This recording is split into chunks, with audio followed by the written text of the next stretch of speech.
नमस्कार साथियों, मैं डॉक्टर नरेंद्र कुमार आपके सामने फिर से हाजिर हूं। दोस्तों, हमारा टॉपिक चल रहा है राष्ट्रपति, और राष्ट्रपति टॉपिक को लेकर के हमने काफ़ी सारी लंबी क्लासेज ले ली हैं और बहुत डिटेल में हमने एक एक टॉपिक को यहाँ पे पढ़ा है, अच्छे से समझा है। और आज मैं इसका जो अंतिम टॉपिक्स हैं, स्वविवेकीय शक्तियाँ या अन्य शक्तियाँ तथा अन्य तथ्यों को लेकर के अंतिम समापन की ओर राष्ट्रपति टॉपिक को हम लेके चलते हैं और इस टॉपिक को आज कंप्लीट करने की कोशिश करते हैं ताकि आगे के नेक्स्ट टॉपिक पे हम लोग फिर से नई तरीके से चर्चा कर सकें। मैं समझता हूँ कि काफ़ी डिटेल से ये टॉपिक मैंने आपको कराया है।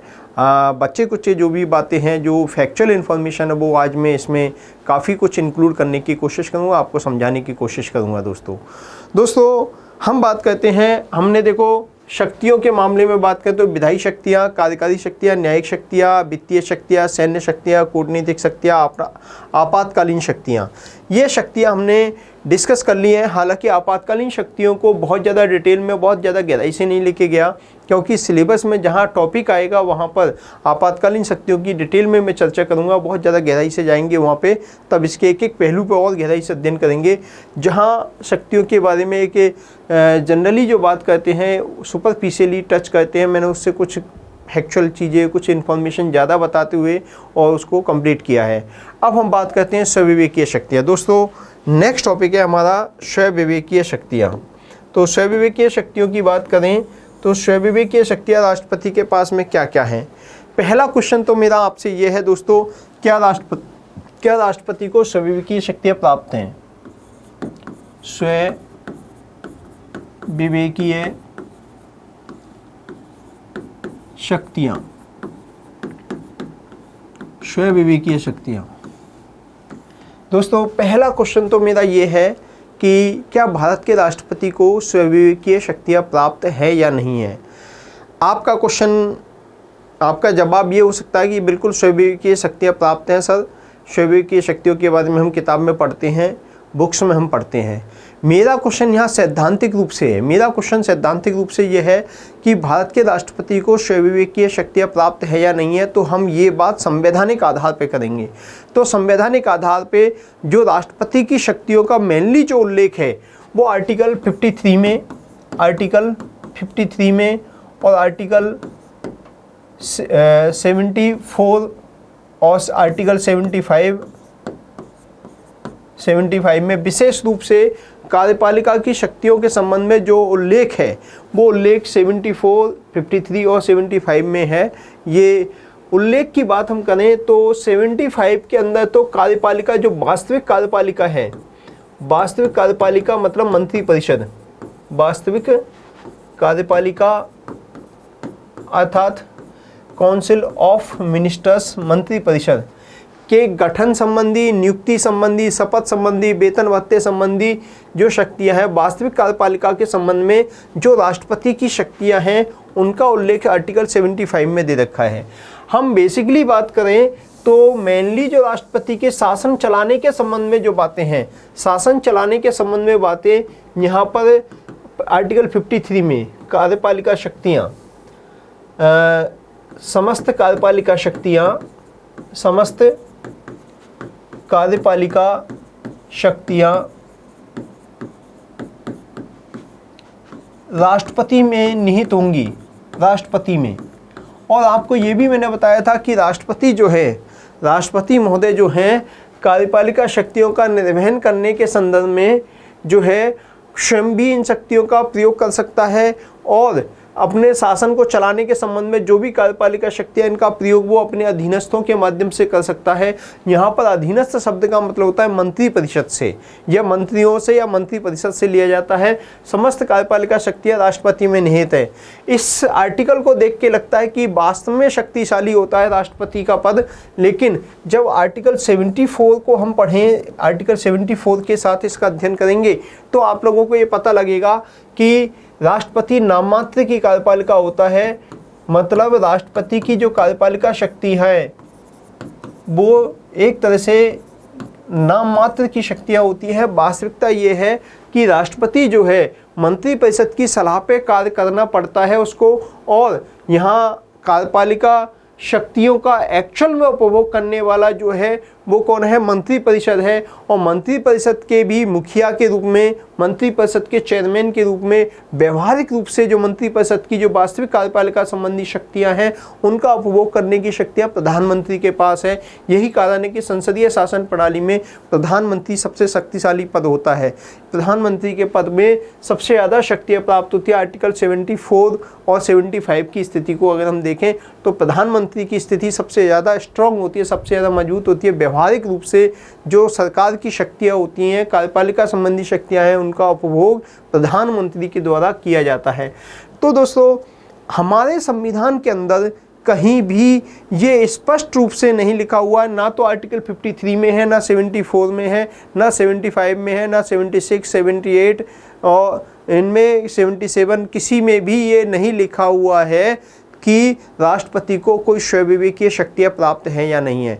तो स्पष्ट रूप से कहीं पे भी राष्ट्रपति की स्वविवेकीय शक्तियों का उल्लेख संविधान में नहीं है, यानी सैद्धांतिक तौर पे राष्ट्रपति को संविधान के द्वारा कोई भी स्वविवेकी शक्ति प्रदान नहीं की गई है। लेकिन व्यवहारिक तौर पे जो समय के अनुसार, परिस्थितियों के अनुसार राष्ट्रपति के पास में अपने आप ही परिस्थितिजन्य रूप से स्वविवेकीय शक्तियाँ प्राप्त हो जाती हैं। उन स्वविवेकीय शक्तियों की हम बात करें तो भारत का राष्ट्रपति जो है स्वविवेकीय शक्तियाँ का प्रयोग कर सकता है। व्यवहारिक रूप से, परिस्थितिजन्य रूप से, परंपराओं के तौर पे राष्ट्रपति को भी स्वविवेकीय शक्तियाँ प्राप्त हैं।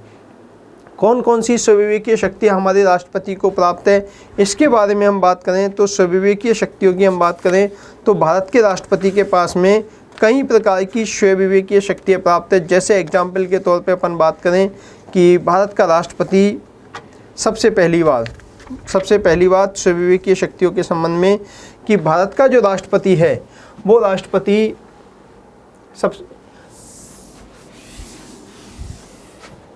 सबसे पहली बात करें कि राष्ट्रपति को परिस्थितिजन्य स्वविवेकीय शक्तियाँ प्राप्त है। सबसे पहली बात हम यहाँ करें कि राष्ट्रपति जो है, भारत का राष्ट्रपति जो है, जब लोकसभा में किसी भी दल को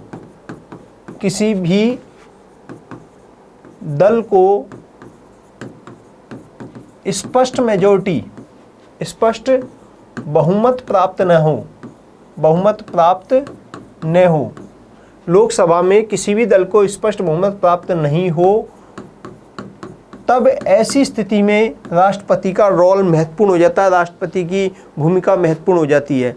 यानी लोकसभा में किसी भी पार्टी या किसी भी दल को या गठबंधन पूर्व दल को, चुनाव पूर्व गठबंधन वाले दल को, किसी को भी कोई स्पष्ट मेजॉरिटी नहीं है, जो एक जादुई आंकड़ा जो सरकार बनाने के लिए चाहिए, वो आंकड़ा अगर प्राप्त नहीं है तो ऐसी स्थिति में राष्ट्रपति जो है वो सरकार बनाने के संबंध में उसकी भूमिका बहुत महत्वपूर्ण हो जाती है।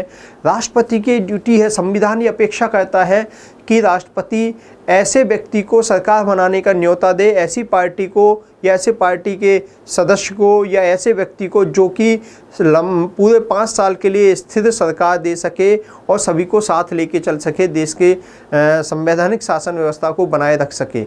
ऐसी उम्मीद राष्ट्रपति से की जाती है।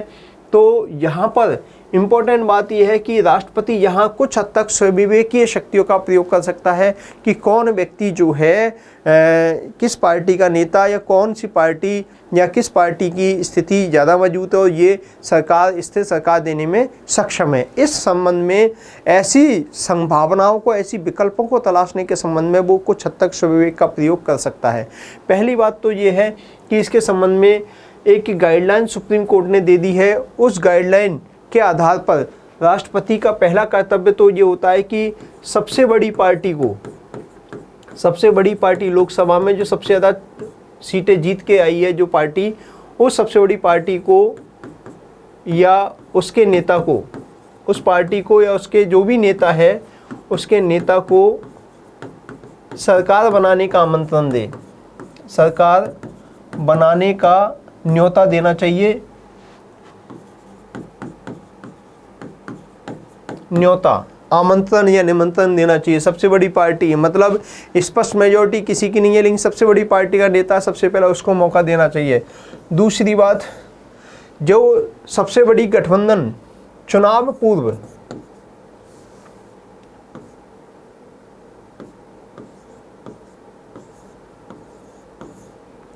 निर्वाचन पूर्व का गठबंधन निर्वाचन पूर्व के गठबंधन दल के नेता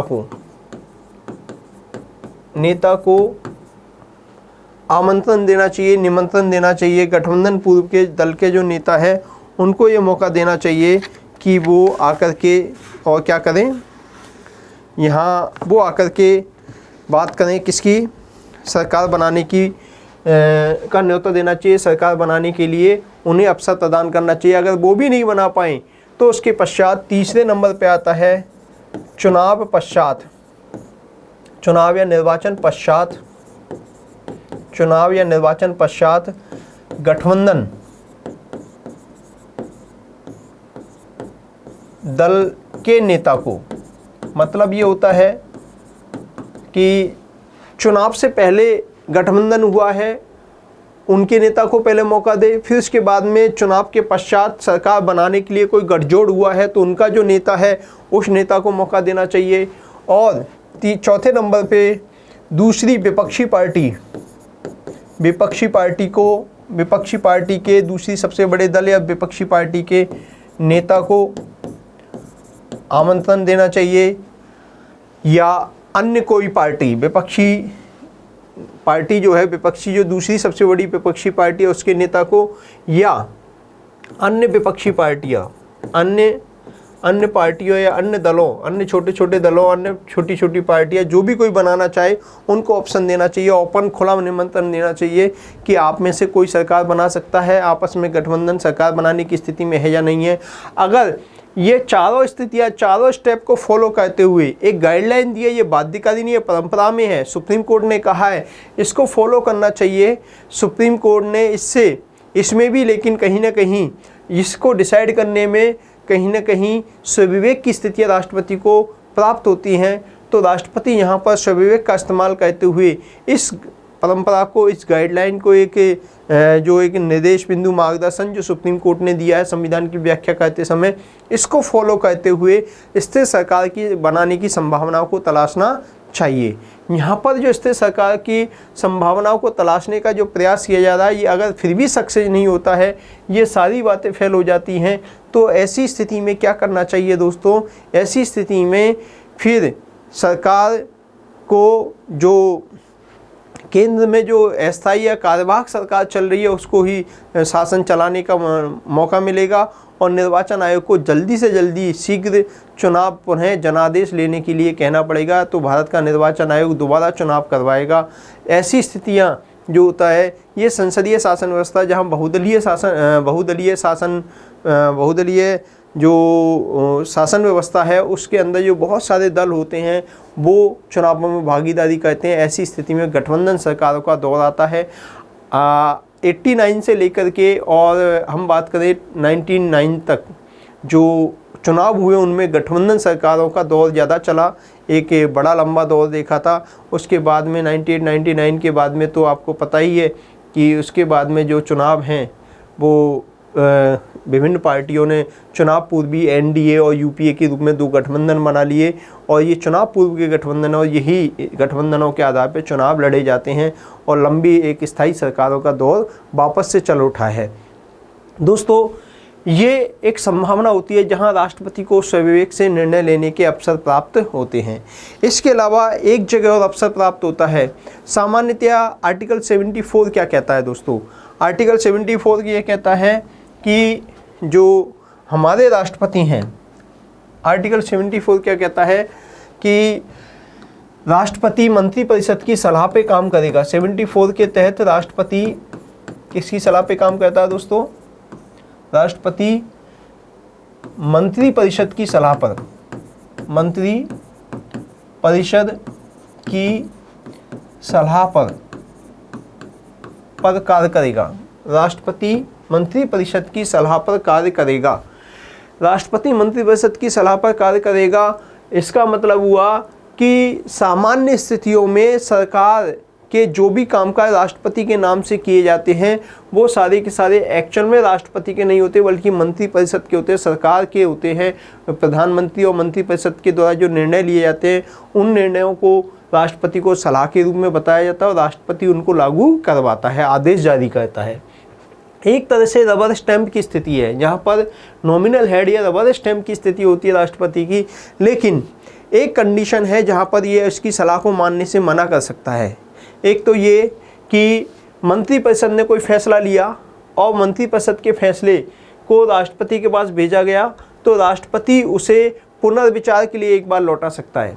आर्टिकल 74 में एक्चुअली हुआ ये था कि मैंने आपको बताया था कि 76 में 76 से पहले 1976 से पहले राष्ट्रपति को मंत्रिपरिषद की सलाह पर कार्य करना चाहिए शब्द था, जिसको कि 42वें संविधान संशोधन के द्वारा इंदिरा गांधी सरकार ने उसमें संशोधन किया और चाहिए शब्द की जगह करेगा शब्द को डाल दिया, यानी बाध्यता डाल दी, अनिवार्यता डाल दी कि मंत्रिपरिषद की सलाह पे ही राष्ट्रपति कार्य करेगा, ये बाध्यता सुनिश्चित कर दी।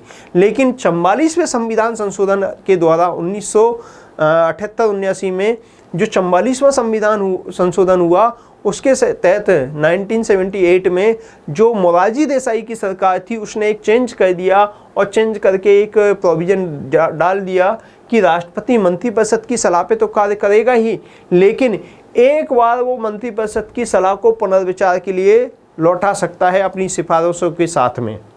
यहाँ राष्ट्रपति को मंत्रिपरिषद ने कोई सलाह दी और राष्ट्रपति को वो उसमें कुछ कमियां नजर आई, कोई बात लगी तो उस पर वो अपनी सिफारिशों के साथ, बिना सिफारिशों के साथ जैसे भी है वो मंत्रिपरिषद को पुनर्विचार के लिए लौटा देता है और मंत्रिपरिषद उस पुनर्विचार पे विचार करती है, उस मुद्दे पे वापस से प्रस्ताव को पारित करती है, चाहे उसमें संशोधन करे या बिना संशोधन के, जैसा राष्ट्रपति ने सलाह दी है उसको माने या नहीं माने, जैसे भी है। अगर उसने मंत्रिपरिषद ने दोबारा उसी प्रस्ताव को पारित कर दिया चेंज के साथ या बिना चेंज के साथ कैसे भी, तो राष्ट्रपति को उस पर साइन करने ही पड़ेंगे। तो यहाँ पुनर्विचार के लिए लौटाने के संबंध में राष्ट्रपति को इनडायरेक्ट रूप से एक तरह से स्वविवेकीय शक्ति प्राप्त है। एक जगह स्वविवेकीय शक्ति का मुद्दा ये भी आ गया। एक तो सरकार त्रिशंकु लोकसभा की स्थिति में, त्रिशंकु लोकसभा मतलब स्पष्ट मेजॉरिटी किसी भी दल को नहीं है, तो ऐसी स्थिति में सरकार बनाने के संदर्भ में राष्ट्रपति को स्वविवेकी शक्ति प्राप्त होती है। दूसरी बात मैंने आपको बताई, पुनर्विचार के लिए लौटाने के संदर्भ में राष्ट्रपति को शक्ति प्राप्त होती है। तीसरी बात और हम कहते हैं दोस्तों, तीसरी बात ये है कि माना कि लोकसभा में अविश्वास प्रस्ताव लाया गया और अविश्वास प्रस्ताव पारित हो जाता है।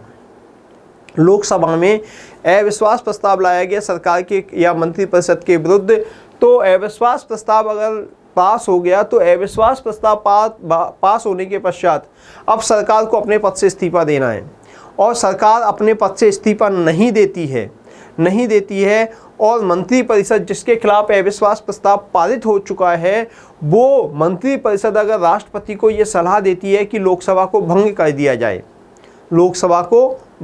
दिया जाए, तब ऐसी स्थिति में जिस मंत्रिपरिषद के विरुद्ध अविश्वास प्रस्ताव पारित हो चुका है और वो मंत्रिपरिषद जो है राष्ट्रपति को लोकसभा को भंग करने के लिए सिफारिश दे, तो ऐसी स्थिति में राष्ट्रपति मंत्रिपरिषद की किसी भी सलाह को मानने के लिए बाध्य नहीं है, वो अपने स्वविवेक से काम करेगा।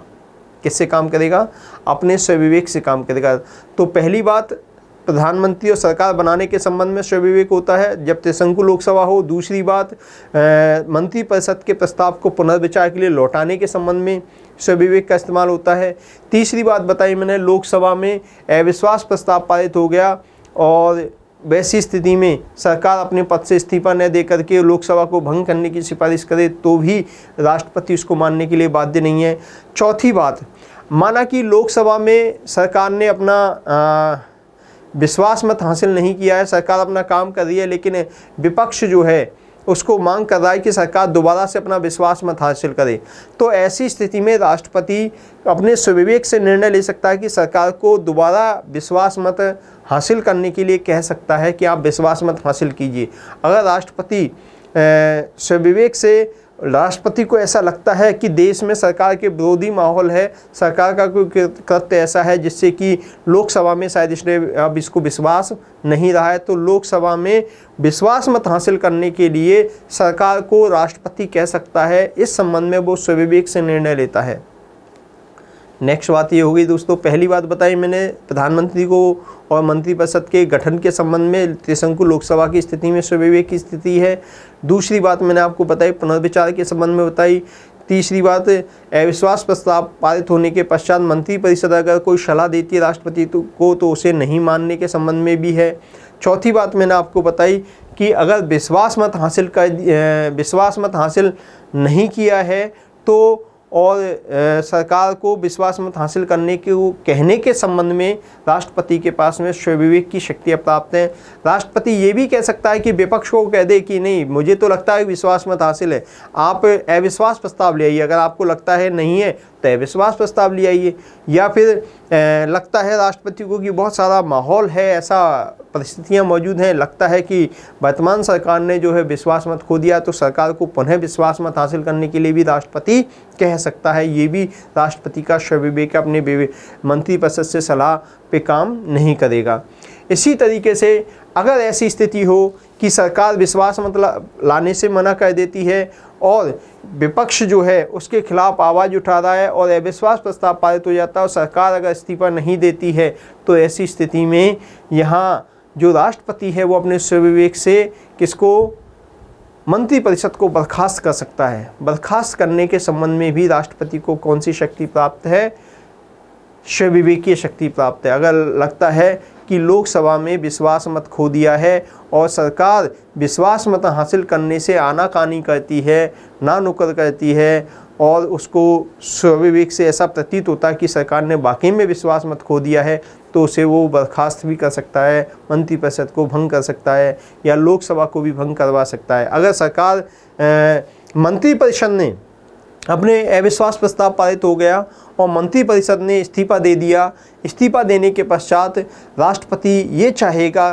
कि जो अन्य विपक्षी पार्टियां हैं उन विपक्षी पार्टियों के माध्यम से वो उनमें संभावना तलाशेगा कि भाई कोई अगर सरकार बनाने की स्थिति में है तो कोई विपक्षी पार्टी सरकार बनाने का दावा प्रस्तुत करे, लेकिन कोई भी दावा प्रस्तुत नहीं कर पाती है, तो ऐसी स्थिति में राष्ट्रपति अपने स्वविवेक से निर्णय लेते हुए लोकसभा को समय से पहले ही भंग करने की सिफारिश आदेश जारी कर सकता है और लोकसभा को भंग करके फिर उसके पश्चात वो क्या कर निर्वाचन आयोग को नए चुनाव करवाने के लिए लोकसभा के नए चुनाव करवाने के लिए कह सकता है, निर्देशित कर सकता है।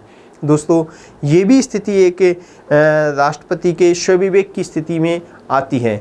इसके अलावा कोई विधेयक जो है लोकसभा में या राज्यसभा में संसद में पेंडिंग है, उसके बारे में कोई सूचना प्राप्त जो कर सकता है, राष्ट्रपति कोई सूचना मांग सकता है, उसके बारे में कोई सूचना प्राप्त कर सकता है, ये उसका स्वविवेकीय अधिकार होता है।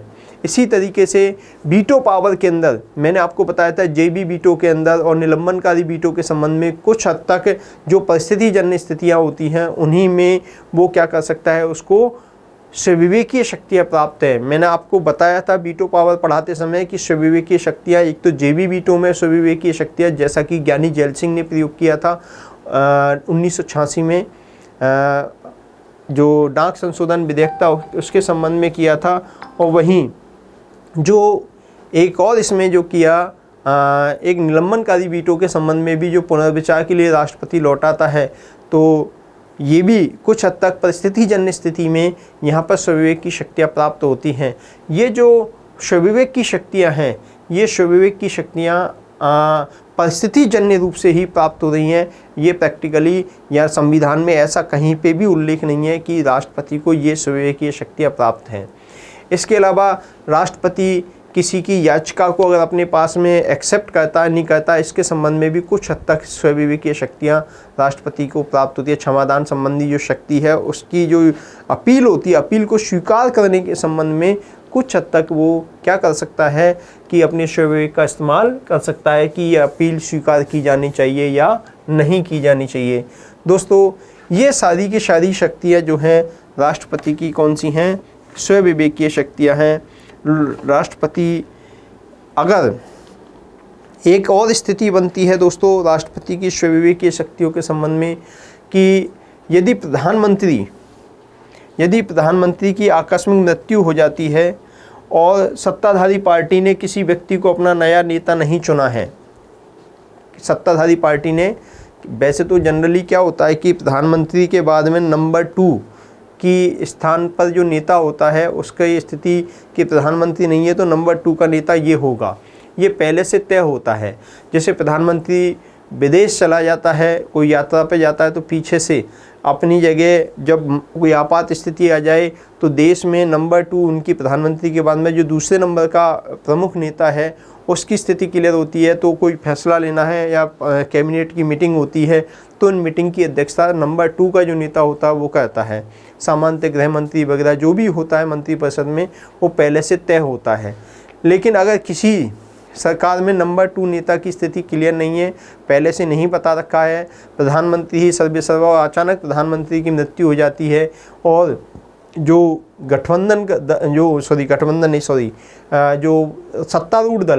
सत्तारूढ़ दल जिसकी सरकार है वो अपना नेता नहीं चुन पाता है, तुरंत अपना डिसीजन नहीं दे पाता है, नेता नहीं चुन पाता है, एक मत नहीं हो पाते हैं, तो ऐसी स्थिति में उस सत्तारूढ़ दल के किसी व्यक्ति को जो कि स्थिर सरकार दे सकता है राष्ट्रपति की नज़र में, उसको वो अपॉइंट प्रधानमंत्री के रूप में अपॉइंट कर सकता है, नियुक्त कर सकता है। जैसा कि 1984 में इंदिरा गांधी की हत्या के पश्चात राजीव गांधी को ज्ञानी जैल सिंह ने अपने स्वविवेक का इस्तेमाल करते हुए प्रधानमंत्री के रूप में नियुक्त किया था। तो दोस्तों ये सारी बातें जो है राष्ट्रपति की स्वविवेकीय शक्तियों के संबंध में आती हैं। यहाँ जो राष्ट्रपति है, ये राष्ट्रपति की स्वविवेकीय शक्तियाँ मैंने करीब 7-8 स्वविवेकीय शक्तियाँ आपको बता दी हैं और भी कोई परिस्थिति जन्य स्वविवेकीय शक्तियाँ हो सकती हैं। मेन जो महत्वपूर्ण स्वविवेकीय शक्तियाँ हैं वो मैंने आपको स्पष्ट कर दी हैं। सारी स्वविवेकीय शक्तियों के बारे में आपको बताया है। मैं समझता हूँ कि आपको बात समझ में आई होगी। यहाँ पर एक अन्य शक्तियों की बात करें तो अन्य शक्तियाँ जो मैंने टॉपिक लिया था यहाँ पे अलग से लिखा है, याद होगा आपको। यहाँ पे अन्य शक्तियाँ, बेसिकली ये अन्य शक्तियाँ जो हैं, ये अन्य शक्तियों की जो बात है यहाँ पर मैं ये कहूँगा कि राष्ट्रपति को क्या क्या अन्य शक्तियाँ हैं, अन्य कोई परिस्थिति जन्य शक्तियाँ इन शक्तियों के अलावा भी कोई जो प्राप्त होती हैं उनके बारे में चर्चा की जा सकती है। इसके लिए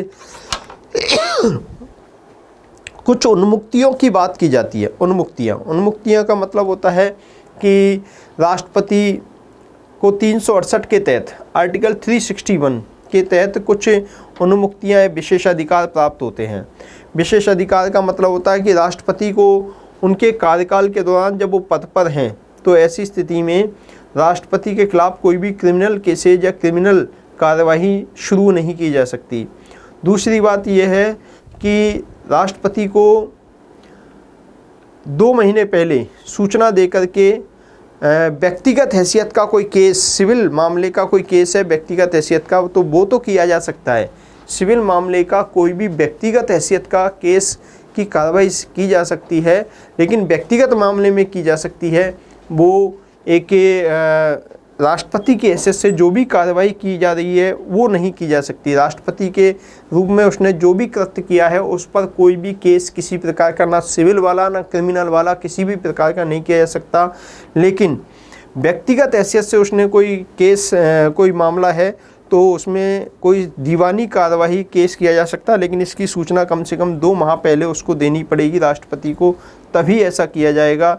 और राष्ट्रपति के विरुद्ध कोई भी क्रिमिनल केसेज में कार्रवाई नहीं की जा सकती। राष्ट्रपति के रूप में उसने जो भी कामकाज किया है उस कामकाज को न्यायालय में चुनौती नहीं दी जा सकती। ये सारी की सारी विशेष अधिकार या शक्तियाँ या इनको उन्मुक्तियाँ भी कह सकते हैं, ये सारी की सारी चीज़ें जो हैं राष्ट्रपति से संबंधित हैं। तो यहाँ आप लोगों को ये बातें ध्यान रखनी हैं। अब हम लोग लास्ट टॉपिक पे आते हैं, कौन सा? अन्य तथ्य। अन्य तथ्यों की बात करें तो भारत का राष्ट्रपति का जो अन्य तथ्य हैं वो क्या क्या हैं। भारत के राष्ट्रपति का कार्यकाल के संबंध में बात करें तो सबसे पहला कार्यकाल डॉक्टर राजेंद्र प्रसाद, पहले राष्ट्रपति हमारे कौन थे? डॉक्टर राजेंद्र प्रसाद। दोस्तों डॉक्टर राजेंद्र प्रसाद जो है 24 जनवरी 1950 को 24 जनवरी 1950 को राष्ट्रपति बने थे और 24 जनवरी 1950 से लेकर के ये 1962 तक भारत के राष्ट्रपति रहे। ये 13 मई 1962 तक 13 मई 1962 तक भारत के राष्ट्रपति रहे थे। दोस्तों इनके बारे में पहली बात तो ये कहें कि भारत के राष्ट्रपति बने, भारत के राष्ट्रपति के रूप में 24 जनवरी 1950 से लेकर के 1962 तक आप देखेंगे तो एक तरह से 12 साल हो गए। कितने साल हो गए? 12 साल। आप कहेंगे, आप वैसे पढ़ते हैं कि 2 कार्यकाल के लिए राष्ट्रपति बने। हमारे यहाँ राष्ट्रपति का कार्यकाल 5 वर्ष का होता है, तो 5 और 5 करके 10 वर्ष होना चाहिए, लेकिन हकीकत में देखें तो ये 62 वर्ष यानी 12 वर्ष हो गया। ऐसा क्या हुआ, क्या कारण था?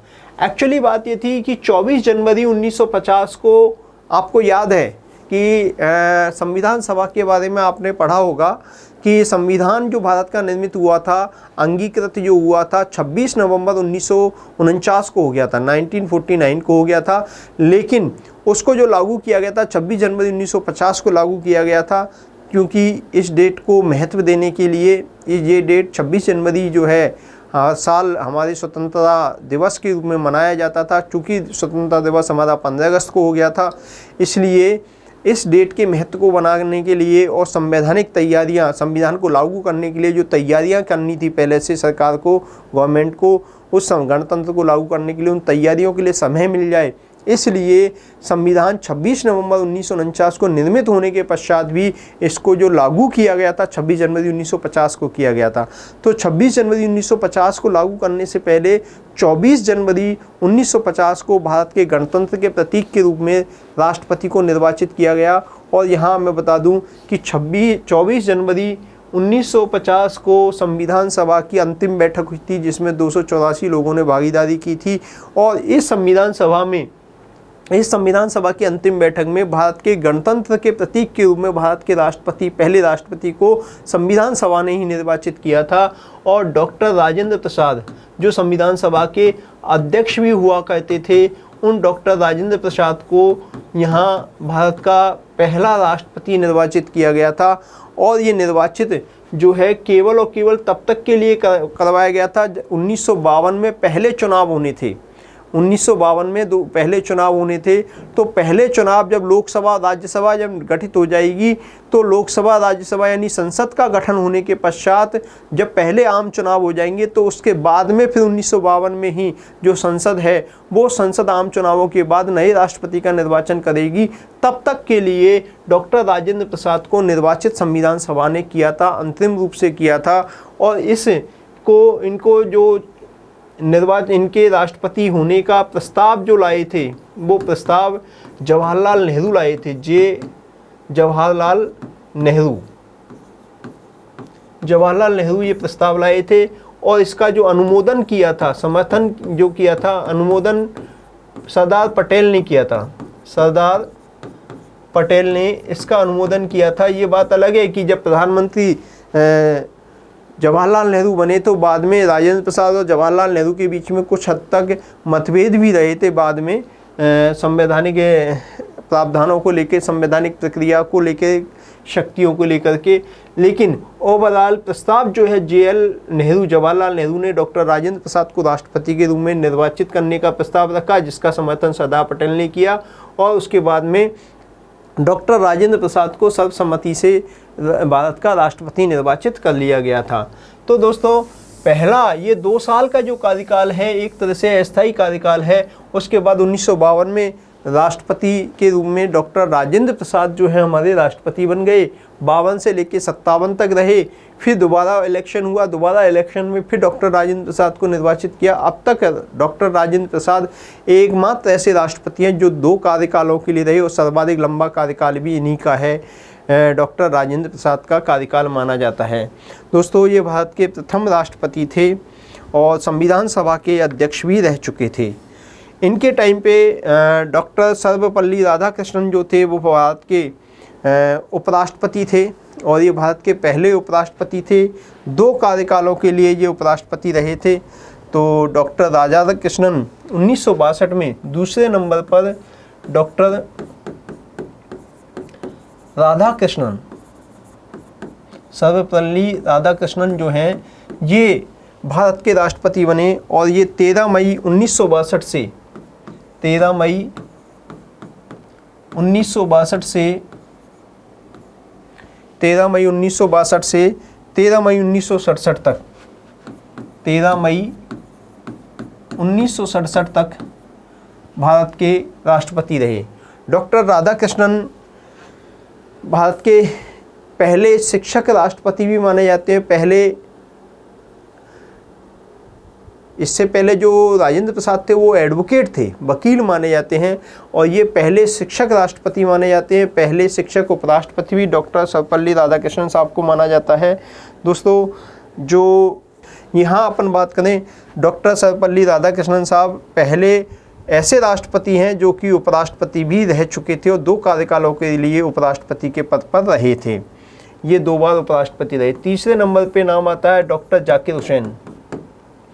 डॉक्टर जाकिर हुसैन, जिस समय राधाकृष्णन राष्ट्रपति थे उस समय ये उपराष्ट्रपति हुआ करते थे और ये भी एक शिक्षक माने जाते हैं। पहले अल्पसंख्यक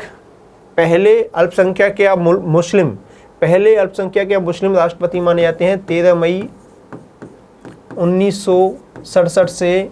और इनका कार्यकाल सबसे छोटा कार्यकाल है और सबसे छोटा कार्यकाल इसका कारण ये है क्योंकि इनकी मृत्यु हो गई थी 3 मई 1969 तक।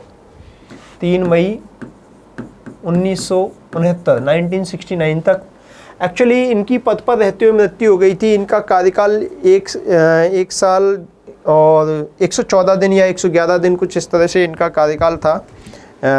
इनका लगभग सबसे कम कार्यकाल जो है इन्हीं का माना जाता है। हमारे जो राष्ट्रपति जाकिर हुसैन साहब हैं, इनका कार्यकाल सबसे छोटा माना जाता है, सबसे कम टाइम के लिए यही राष्ट्रपति रहे थे। तो डॉक्टर जाकिर हुसैन 1 वर्ष और 11 दिन का कार्यकाल है इनका। 1 वर्ष व 11 दिन का इनका कार्यकाल माना जाता है। तो सबसे छोटा कार्यकाल इन्हीं का है दोस्तों। नेक्स्ट इसके बाद में हम बात करें बीबी गिरी। चौथे हैं बीबी गिरी साहब। पहले जाकिर हुसैन साहब पहले ऐसे राष्ट्रपति हैं जिनकी पद पर रहते हुए मृत्यु हुई। बीबी गिरी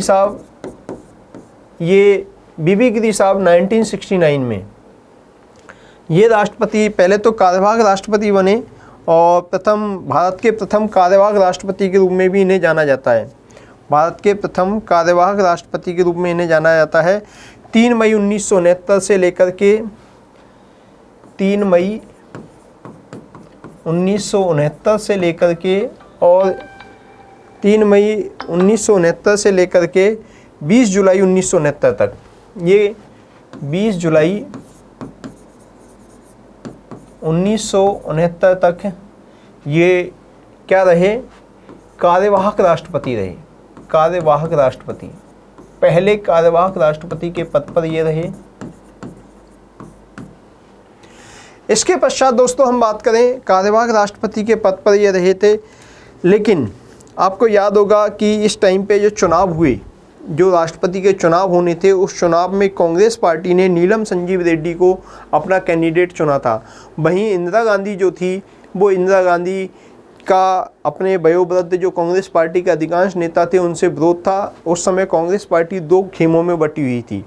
तो यहाँ पर जो चुनाव हुए थे, उस चुनाव में बीबी गिरी को इंदिरा गांधी ने कार्यवाहक राष्ट्रपति के रूप में जब ये काम कर रहे थे, तो इनको कार्यवाहक राष्ट्रपति के पद से इस्तीफा दिलवाते हुए और इनको जो है ये निर्दलीय उम्मीदवार के रूप में, बीबी गिरी को निर्दलीय उम्मीदवार के रूप में पद के लिए चुनाव लड़वाया, राष्ट्रपति पद के लिए चुनाव में खड़ा किया था, कैंडिडेट बनाया था।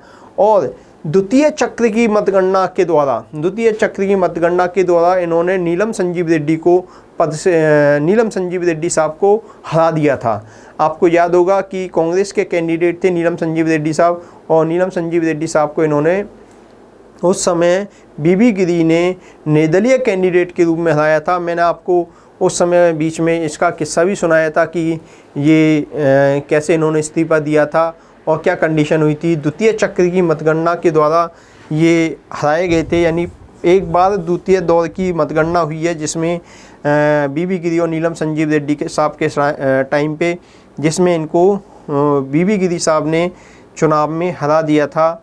और सबसे कम मत से, सबसे कम जो अंतर था चुनाव के अंदर, जो जीतने का 50.2% से जीतने वाले राष्ट्रपति, सबसे कम मतों के अंतर से जीतने वाले राष्ट्रपति बीबी गिरी हैं। सबसे कम मतों के अंतर से ये जीते थे। दोस्तों बीबी गिरी साहब जो हैं, बीबी गिरी साहब ने जब इस्तीफा दिया था तो इसी टाइम पे आपको एक और बात बता दूं कि बीबी गिरी साहब ने जब इस्तीफा दिया तो कार्यवाहक राष्ट्रपति के रूप में दूसरे जस्टिस एम हिदायतुल्लाह आए। जस्टिस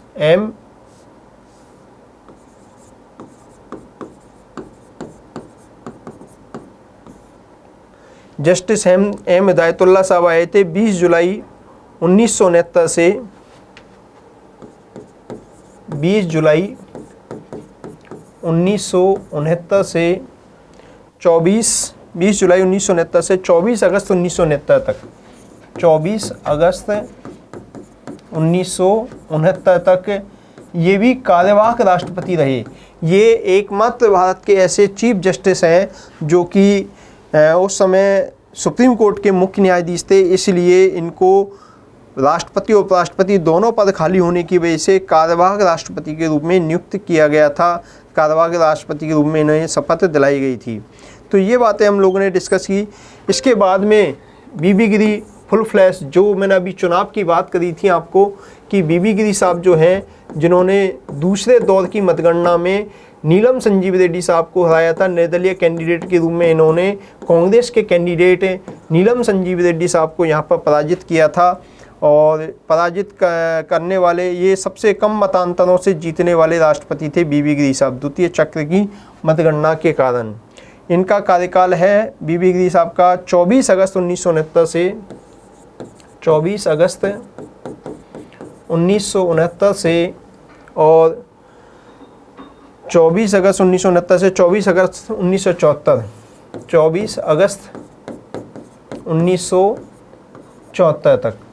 ये अब कार्यवाहक नहीं है, पहले कार्यवाहक रहे थे, अब ये पूर्ण कार्यकाल के लिए राष्ट्रपति बने थे। 5 साल के लिए ये राष्ट्रपति नियुक्त हुए थे। दोस्तों यहाँ पर बात ये है कि बीबी गिरी साहब के बारे में एक और बता दूं कि ये अखिल भारतीय ट्रेड यूनियन के अध्यक्ष भी रह चुके थे। इससे पहले ये ट्रेड यूनियनों के लिए इन्होंने काम किया था। ट्रेड यूनियन संबंधी या ट्रेड आंदोलन जो था, उस आंदोलन से जुड़े हुए नेता हुआ करते थे और सबसे कम मतों से जीतने वाले राष्ट्रपति के रूप में इन्हें जाना जाता है। पहले कार्यवाहक राष्ट्रपति भी के पद पे काम कर चुके थे और उपराष्ट्रपति के पद पर भी ये रह चुके थे। इसके बाद में नेक्स्ट नाम आता है दोस्तों फ़खरुद्दीन अली अहमद, दूसरे अल्पसंख्यक या मुस्लिम राष्ट्रपति फ़खरुद्दीन अली अहमद। फ़खरुद्दीन अली अहमद साहब जो है 24 अगस्त 1974 से 11 फरवरी 1977 तक, 24 अगस्त 1974 से 11 फरवरी 1977, 11 फरवरी 1977 तक ये राष्ट्रपति बने थे। और जाकिर हुसैन साहब की पद पर रहते हुए मृत्यु हुई थी। इसी तरीके से इनकी भी पद पर रहते हुए मृत्यु हुई, पद पर रहते हुए इनकी मृत्यु हो गई। ये भी फ़खरुद्दीन अली से अहमद साहब दूसरे मुस्लिम राष्ट्रपति थे। पहले मुस्लिम राष्ट्रपति की भी पद पर रहते हुए मृत्यु हुई, दूसरे मुस्लिम राष्ट्रपति की भी पद पर रहते हुए मृत्यु हुई थी। ये फ़खरुद्दीन अली अहमद साहब का, ये इनके बारे में स्पेशल बात यही है कि दोनों जो पहले दोनों अल्पसंख्यक जो राष्ट्रपति थे और दोनों ही मुस्लिम समुदाय थे, दोनों की पद पर रहते हुए मृत्यु हुई थी। यहाँ सबसे कम कार्यकाल तो जाकिर हुसैन साहब का 1 वर्ष और 11 दिन का कार्यकाल माना जाता है। नेक्स्ट बात करते हैं हम दोस्तों नीलम संजीव रेड्डी। नीलम संजीव रेड्डी। नीलम संजीव रेड्डी साहब जो हैं ये इससे पहले नीलम संजीव रेड्डी साहब से पहले बीडी जत्ती साहब जो कार्यवाहक राष्ट्रपति बने थे, उनकी भी थोड़ी चर्चा कर लेते हैं। बीडी जत्ती जो उस समय उपराष्ट्रपति हुआ करते थे, बीडी जत्ती साहब 11 फरवरी 1977 से 25 जुलाई 1977 तक 25 जुलाई 1977 तक ये कार्यवाहक राष्ट्रपति रहे। कार्यवाहक क्योंकि ये उस समय उपराष्ट्रपति थे, तो उपराष्ट्रपति होने की वजह से ये कार्यवाहक राष्ट्रपति के रूप में इन्होंने कार्य किया, क्योंकि राष्ट्रपति के पद पर रहते हुए मृत्यु हो गई थी। नेक्स्ट बात करें दोस्तों हम लोग, जो हम बात कर रहे थे नीलम संजीव रेड्डी साहब की। नीलम संजीव रेड्डी साहब दोस्तों, नीलम संजीव रेड्डी साहब ने 25 जुलाई 1977 को अपना कार्यकाल संभाला था और 25 जुलाई 1982 को इनका कार्यकाल पूरा हुआ था। और पहले और एकमात्र, अभी तक के पहले और एकमात्र ऐसे राष्ट्रपति हैं जो कि निर्विरोध निर्वाचित हुए और सबसे कम उम्र के राष्ट्रपति भी यही हैं। सबसे कम उम्र के राष्ट्रपति भी यही हैं। नीलम संजीव रेड्डी साहब के बारे में एक स्पेशल बात ये है, 2-3 फैक्ट आपको ध्यान रखने हैं कि नीलम संजीव रेड्डी साहब जो हैं ये सबसे कम उम्र के राष्ट्रपति थे और राष्ट्रपति बनने के पहले ये लोकसभा के स्पीकर भी रह चुके थे। और एक और इम्पोर्टेंट फैक्ट ये है कि पहले ये चुनाव में हार गए थे 1969 में बीवी गिरी से, और बाद में 1977 में ये 25 जुलाई 1977 को निर्विरोध भारत के राष्ट्रपति के रूप में निर्वाचित हुए थे। और सबसे कम उम्र के निर्वाचित होने वाले, सबसे कम उम्र में राष्ट्रपति बनने वाले जो राष्ट्रपति हैं, हमारे व्यक्ति हैं, वो कौन है? नीलम संजीव रेड्डी साहब है।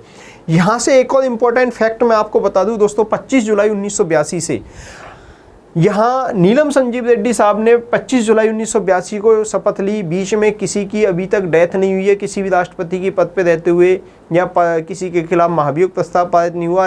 इसलिए अब 25 जुलाई 1982 के बाद में यहीं से ही 25 जुलाई 1977 को जो नीलम संजीव रेड्डी साहब जब पहली बार बने थे, क्या राष्ट्रपति बने थे, तो तब से लेकर के अब तक हमेशा राष्ट्रपति का जो कार्यकाल शुरू हो रहा है वो 25 जुलाई से ही स्टार्ट होता है। तो अभी देख लीजिए जितने भी राष्ट्रपति हैं, आगे के जितने भी राष्ट्रपति हैं, सबका 25 जुलाई से ही कार्यकाल शुरू होगा। 25 जुलाई 1982 को ख़त्म हो गया। चूँकि राष्ट्रपति का जो पद होता है, राष्ट्रपति के पद पे किसी व्यक्ति का एक दिन का या एक घंटे का भी गैप नहीं हो सकता। राष्ट्रपति राष्ट्र का प्रतीक होता है, सिंबल होता है, ये पद कभी खाली नहीं हो सकता है। इसलिए सेम डेट में ही कार्यकाल समाप्त होता है, सेम डेट में ही कार्यकाल शुरू होता है। ये यहाँ ध्यान रखने की बात है, इसलिए एक दिन का भी गैप नहीं माना जाता। नेक्स्ट बात है दोस्तों, नीलम संजीव रेड्डी के बाद में ज्ञानी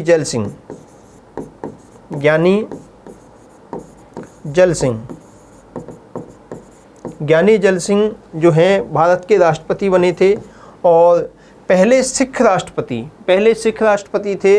ये 25 जुलाई इनका कार्यकाल है, 25 जुलाई 1982 से लेकर के 25 जुलाई 1987 तक इनका कार्यकाल।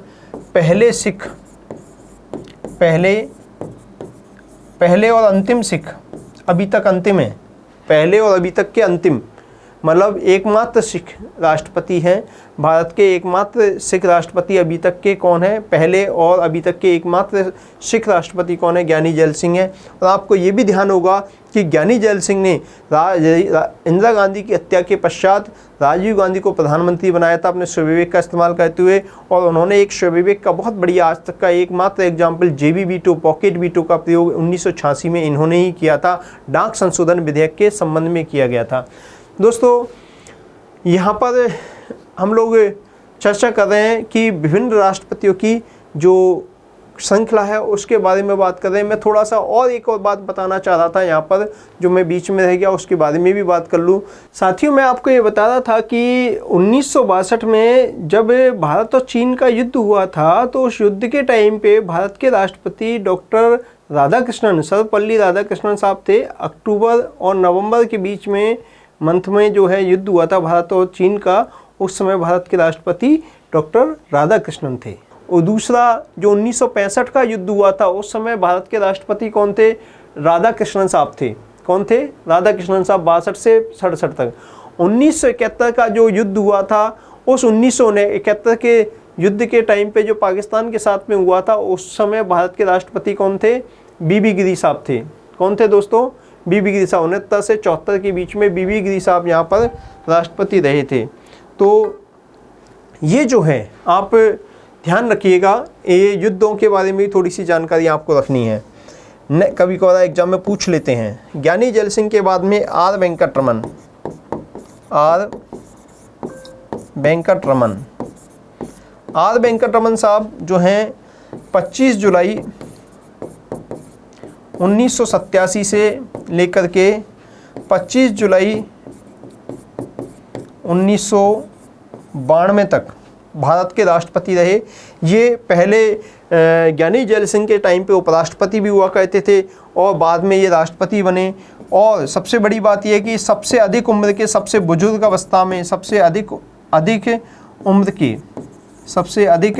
उम्र में राष्ट्रपति बनने वाले व्यक्ति हैं ये आर वेंकटरमन। सबसे अधिक उम्र में राष्ट्रपति बने थे आर वेंकटरमन साहब।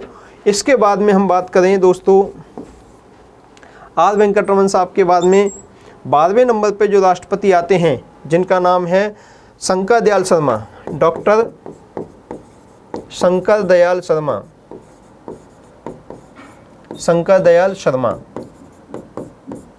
डॉक्टर शंकर दयाल शर्मा जो हैं, ये 25 जुलाई 1992 से और 25 जुलाई 1997 तक ये भारत के राष्ट्रपति रहे। और सबसे बड़ी बात, एक और बात, इम्पोर्टेंट बात, शंकर दयाल शर्मा जो हैं भारत के राष्ट्रपति 92 से लेकर 97 तक रहे। ये एकमात्र ऐसे राष्ट्रपति हैं जिन्होंने सबसे ज़्यादा प्रधानमंत्रियों के साथ में काम किया था। इन्होंने सबसे ज़्यादा प्रधानमंत्रियों के साथ में काम किया था। ये 4 प्रधानमंत्रियों के साथ में इन्होंने काम किया था। कितने प्रधानमंत्रियों के साथ? 4 प्रधानमंत्रियों के साथ में काम किया था। दोस्तों 4 प्रधानमंत्री, आपको याद होगा कि 1992 में प्रधानमंत्री पीवी नरसिम्हा राव थे। एक तो पीवी नरसिम्हा राव, 4 पीएम के साथ में काम किया। इनके कार्यकाल में 4 पीएम आए थे, यानी उस समय गठबंधन का दौर चल रहा था, बड़ा नाजुक स्थिति थी देश के अंदर। तो वहाँ पर 4 पीएम, पीवी नरसिम्हा राव, अटल बिहारी वाजपेयी जो 13 दिन की सरकार बनी थी, एचडी देवेगौड़ा और आई.के. गुजराल, ये 4 प्रधानमंत्रियों के साथ में इन्होंने काम किया था। इसलिए इनको एकमात्र ऐसा राष्ट्रपति माना जाता है जिन्होंने 4 प्रधानमंत्रियों के रूप साथ में काम किया था। शंकर दयाल शर्मा आर वेंकटरमन साहब के सामने, जब आर वेंकटरमन जब राष्ट्रपति हुआ करते थे, उस समय ये उपराष्ट्रपति के पद पे हुआ करते थे। तो यहाँ पर 12वें नंबर पे शंकर दयाल शर्मा बने और 13वें नंबर पे राष्ट्रपति के रूप में आए थे doctor KR. Narayanan. Doctor KR. Narayanan. Doctor KR. Narayanan 25 जुलाई 1997 से 25 जुलाई 2002 तक ये राष्ट्रपति रहे और भारत के पहले दलित पहले दलित राष्ट्रपति हैं। ये पहले दलित राष्ट्रपति हैं कौन? KR नारायण साहब। ये IFS अधिकारी थे, ये IFS अधिकारी थे। चीन में भारत के राजदूत भी रह चुके थे, एम्बेसडर भारत की ओर से चीन में रह चुके थे, बड़े महत्वपूर्ण पद पे, इंटेलिजेंट व्यक्ति थे। इनको राष्ट्रपति के पद पर नियुक्त किया गया पहले दलित राष्ट्रपति के रूप में। एक और इन्फॉर्मेशन जो मैं भूल गया था उसकी चर्चा कर लूँ दोस्तों। जो ये BB गिरी और नीलम संजीव रेड्डी वाला जो एक चुनाव हुआ था, इस चुनाव में पहली बार ये नारा दिया गया था कि अंतःकरण की आवाज़ पर वोट डाला जाए, अंतःकरण की आवाज़ पर। और अंतःकरण की आवाज़ के आधार पर जो वोट दिया गया था उसमें BB गिरी जीत गए थे। उसके वोट के अंदर, उस चुनाव के अंदर BB गिरी साहब जीते थे। इसके बाद में दोस्तों नेक्स्ट नाम आता है 13वें नंबर के बाद 14वें नंबर पे अपना नाम आता है doctor APJ Abdul Kalam. Doctor APJ Abdul Kalam. Doctor APJ Abdul Kalam जो हैं ये 25 जुलाई 2002 से और 25 जुलाई 2007 तक राष्ट्रपति रहे। भारत के एकमात्र मुस्लिम राष्ट्रपति थे, एक तो ये सबसे बड़ी बात। तीसरे मुस्लिम राष्ट्रपति थे। दूसरी बात, ये मिसाइल मैन के रूप में, भारत रत्न मिसाइल मैन और वैज्ञानिक राष्ट्रपति के नाम से जाने जाते हैं। एकमात्र वैज्ञानिक राष्ट्रपति के नाम से इन्हें जाना जाता है, मिसाइल मैन के नाम से इन्हें जाना जाता है। फिर उसके बाद में आपको याद है एकमात्र महिला राष्ट्रपति बनी प्रतिभा देवी सिंह पाटिल। प्रतिभा देवी सिंह पाटिल, प्रतिभा देवी सिंह पाटिल बनी। ये पहली महिला राष्ट्रपति थी। अभी तो द्रौपदी मुर्मू जो है 17वीं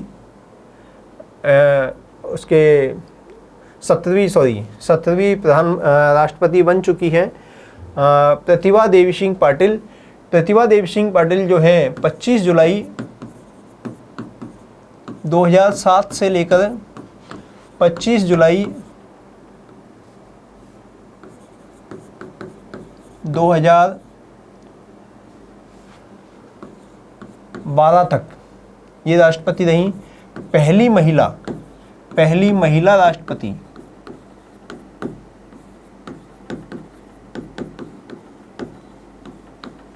पहली महिला राष्ट्रपति बनी थी। इसके बाद में आपको याद है 16वें नंबर पे प्रतिभा देवी सिंह पाटिल के बाद में 16वें नंबर पे जो राष्ट्रपति बने थे वो बने थे प्रणब मुखर्जी। प्रणब मुखर्जी कांग्रेस के वरिष्ठ नेता थे और ये प्रणब मुखर्जी वित्त मंत्री, विदेश मंत्री जैसे पदों पर रह चुके थे पहले। और 25 जुलाई 2012 से लेकर के 25 जुलाई 2017 तक ये राष्ट्रपति के पद पर रहे। और फिर इसके बाद में 7वें नंबर पे बने थे रामनाथ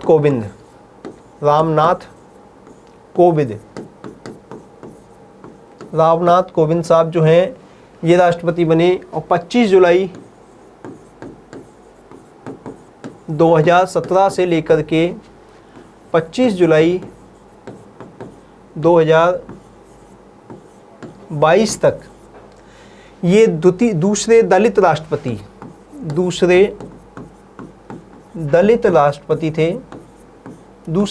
राष्ट्रपति थे। और अभी वर्तमान में 18वें नंबर पे हम बात करें तो नाम आएगा किनका? द्रौपदी मुर्मू। ये 25 जुलाई 2022 से अभी तक इनका कार्यकाल है। ये दूसरी महिला राष्ट्रपति हैं और पहली आदिवासी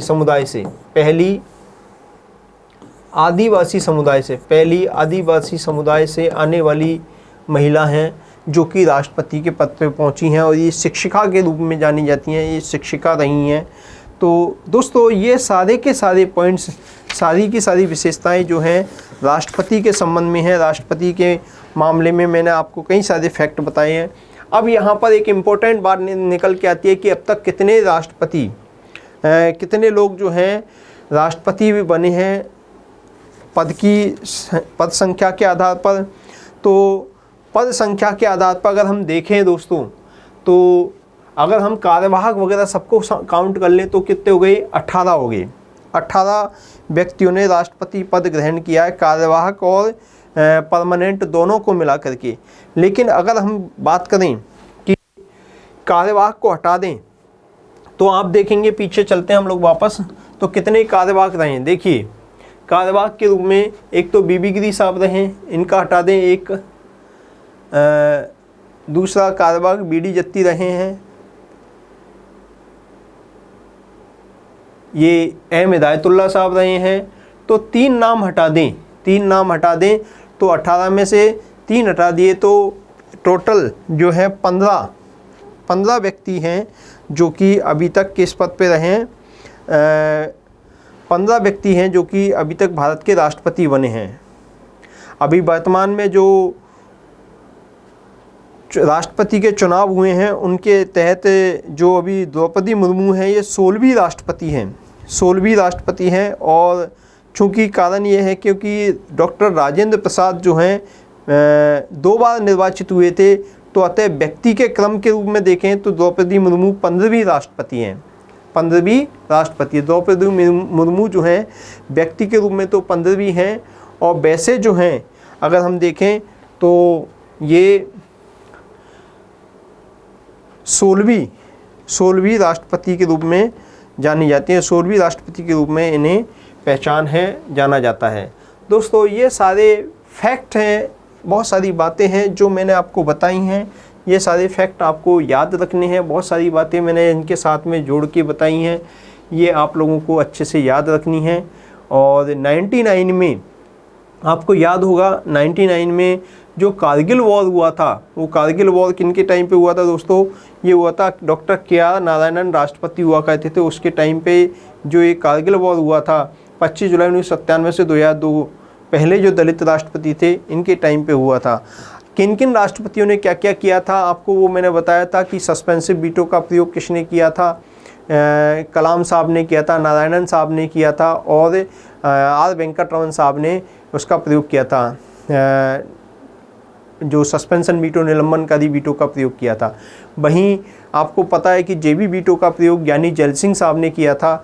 इस तरह से जो राष्ट्रपति हैं, राष्ट्रपतियों से संबंधित जो विभिन्न बातें हैं वो यहाँ पे कंप्लीट होती हैं। अब क्वेश्चन ये आता है दोस्तों कि हमने क्या राष्ट्रपति से संबंधित सारे टॉपिक कंप्लीट कर लिए हैं। कि देखिए परिचय हमने पढ़ लिया, राष्ट्रपति पद का निर्वाचन योग्यता अर्हताएं पढ़ ली, राष्ट्रपति का निर्वाचन की प्रक्रिया बहुत अच्छे से, बहुत गहराई से मैंने आपको बताया था, प्रैक्टिकली बताया था। आपको बताया शपथ, वेतन भत्ते, उन्मुक्तियाँ, कार्यकाल, पुनर्निर्वाचन, क्षेत्र अधिकार में मैंने विधायी शक्तियाँ, वीटो पावर्स वगैरह बहुत अच्छे से बताई, कार्यकारी शक्तियाँ भी बताई हैं, न्यायिक शक्तियाँ मैंने आपको बता दी हैं, वित्तीय शक्तियाँ, सैन्य शक्तियाँ, कूटनीतिक, आपातकालीन विवेकीय और अन्य शक्तियाँ, और अभी अन्य तथ्यों की बात भी मैंने आपको पूरी की पूरी अच्छे तरीके से कर ली है। मैं समझता हूँ कि आपका राष्ट्रपति से संबंधित कोई भी क्वेश्चन अब पेंडिंग नहीं रहेगा, सारे क्वेश्चंस आप अच्छे से कर पाएंगे। हालांकि मैं ये नहीं दावा नहीं करता कि 100% सारे फैक्ट मैंने कवर कर लिए हैं, कुछ फैक्ट बहुत सारे और भी एक्स्ट्रा फैक्ट हो सकते हैं, लेकिन जो एक टीचर और एक क्लास की सीमा होती है उसके तहत मैक्सिमम चीज़ों को मैंने यहाँ समाहित करने की कोशिश की है और ये उपयोगी होंगे। कुछ भी एक्स्ट्रा मिले तो उसको आप अपने आप भी ऐड कर सकते हैं, और मैं उम्मीद करता हूँ कि आप किसी भी एग्ज़ाम में बैठेंगे तो वो एग्ज़ाम में आपका क्वेश्चन, अधिकांश क्वेश्चन 95% क्वेश्चन मैं सोचता हूँ कि यहाँ से कवर हो जाएगा। 2-5% में कह नहीं सकता, एक आध कोई क्वेश्चन इधर उधर हो जाए जो फैक्चुअल इन्फॉर्मेशन हो, बाकी कॉन्सेप्चुअल तो आपकी क्लियरिटी हो गई होगी। कॉन्सेप्ट बिल्डिंग अच्छे से होना चाहिए, ऐसा मेरा विश्वास है, क्योंकि मैंने कॉन्सेप्ट बिल्डिंग पे बहुत अच्छे से फोकस किया, हर एक पार्ट को लिंक करके पढ़ाया है। साथियों लास्ट बात हमारी ये है कि मेंस के अंदर भी क्वेश्चन आते हैं, तो मेंस के अंदर जो क्वेश्चन आते हैं उनके क्वेश्चन जैसे एग्जाम्पल के तौर पे राष्ट्रपति नाम मात्र की कार्यपालिका है या रबर स्टैंप है, इस तरह का क्वेश्चन, इसको स्पष्ट कीजिए, ये बताते हैं। तो यहाँ पर आपको क्या बताना है, यहाँ पर जो राष्ट्रपति की शक्तियाँ हैं, इन शक्तियों के बारे में बताना है। इन शक्तियों के बारे में आर्टिकल 53 और 74 के बारे में स्पेशली फोकस करना है। और 74 के तहत ये बताना है कि राष्ट्रपति के नाम से शासन चलता है, गणतंत्र का प्रतीक होता है, हेड ऑफ द स्टेट राष्ट्रपति होता है, लेकिन हेड ऑफ द गवर्नमेंट प्रधानमंत्री होता है। तो सरकार का मुखिया तो प्रधानमंत्री है, प्रधानमंत्री की सलाह पे राष्ट्रपति काम करता है। तो ऐसा प्रतीत होता है कि ये राष्ट्रपति जो है केवल रबर स्टैंप है। सामान्य स्थिति में ये रबर स्टैंप है, ये बात सही है। ये नाम मात्र की कार्यपालिका है, ये रबर स्टैंप है, ये एक मोहर की तरह होती है। लेकिन हकीकत बात यह है कि राष्ट्रपति के पास कुछ परिस्थितिजन्य स्वविवेकीय शक्तियाँ भी प्राप्त हैं। राष्ट्रपति जैसे 74 में पुनर्विचार के लिए किसी मंत्रिमंडल के प्रस्ताव को लौटा सकता है, जेबी वीटो का प्रयोग कर सकता है, निलंबन का वीटो में भी परिस्थितिजन्य रूप से वो उपयोग स्वविवेक का कर सकता है। इसी तरीके से सरकार जब त्रिशंकु गठबंधन होता है, त्रिशंकु लोकसभा होती है, तो गठबंधन की स्थिति जब आती है तब वहाँ पे भी सरकार बनाने के संबंध में महत्वपूर्ण भूमिका होती है। सरकार के स्थायित्व को बनाए रखने के संबंध में जब अविश्वास की स्थिति सरकार के खिलाफ आती है तो वहाँ पे भी राष्ट्रपति का रोल बहुत महत्वपूर्ण होता है। ऐसी स्थिति में जब देश की एकता अखंडता की स्थिति का मुद्दा होता है, राष्ट्रीय हितों की बात आती है, संविधान की संरक्षण की बात आती है, तब भी राष्ट्रपति का पद जो होता है महत्वपूर्ण होता है। तो ऐसी स्थिति में हम ये लोग ये कह सकते हैं कि सामान्य स्थिति में तो राष्ट्रपति का जो पद है वो कैसा है, वो नॉमिनल हेड की तरह है। सामान्य परिस्थितियों में जो शासन चलता है वो नाममात्र कार्यपालिका या रबर स्टैंप के रूप में ही राष्ट्रपति काम करता है। लेकिन जब कई बार आकस्मिक स्थितियाँ होती है, परिस्थितियाँ जब विपरीत होती हैं और सरकार को स्पष्ट मेजॉरिटी नहीं होती, तो ऐसी स्थिति में राष्ट्रपति के पद की शक्तियाँ बहुत महत्वपूर्ण हो जाती है। तब वो रबर स्टैंप नहीं, एक्चुअल कार्यपालिका के रूप में भी कार्य कर सकता है, एक्चुअल में शक्तियों का प्रयोग कर सकता है, जो कि मैंने आपको स्वविवेकीय शक्तियों के संबंध में बताया था। उन शक्तियों का आपको उल्लेख करते हुए और नीचे निष्कर्ष में हमको इसी पॉइंट पे जाना है कि राष्ट्रपति सामान्य स्थिति में रबर स्टैंप की भांति ही होता है, काम करता है, लेकिन वो अपने स्वविवेक का प्रयोग परिस्थितिजन्य रूप से कर सकता है। तो राष्ट्र के प्रतीक के रूप में राष्ट्रपति पद का बहुत बड़ा महत्वपूर्ण योगदान है। चूँकि संसदीय शासन प्रणाली में दोहरी कार्यपालिका पाई जाती है, एक नाम मात्र की और एक वास्तविक कार्यपालिका। तो नाम मात्र की कार्यपालिका के रूप में राष्ट्रपति रबर स्टैंप की तरह है, लेकिन व्यवहारिक रूप से जब आवश्यकता पड़ती है तो वो एक शक्तिशाली पद के रूप में उभर के आता है। दोस्तों, इस तरह की बातें, ये सारे फैक्टरों को लेकर के आप लोग जवाब दे सकते हैं। क्वेश्चंस की फ्रेमिंग आप पे डिपेंड करती है, इसका कोई रटाया पैटर्न नहीं है, क्योंकि क्वेश्चन कैसा आएगा उसी की डिमांड के अकॉर्डिंग जो सब्जेक्ट मैटर है वो यही है, इसी के आधार पे आपको आंसर देना होता है। मैं समझता हूं दोस्तों आपको राष्ट्रपति टॉपिक अच्छे से समझ में आया होगा। हम नेक्स्ट क्लास में राष्ट्रपति से संबंधित कुछ क्वेश्चन करेंगे और पिछली एग्जामों में जो आए हुए क्वेश्चन हैं उनको हम कर पाते नहीं कर पाते, ये एक टेस्ट करेंगे और रैंडमली मैं क्वेश्चन लेके आऊँगा आपके पास पिछली एग्जामों में आए हुए, उनको हम डिस्कस करेंगे। और कुछ आने वाले भविष्य में जो अच्छे क्वेश्चंस बनने की संभावना है उनको भी लेकर के मैं आऊँगा और डिस्कस करेंगे दोस्तों। तो मिलते हैं नेक्स्ट क्लास में, तब तक के लिए नमस्कार, धन्यवाद।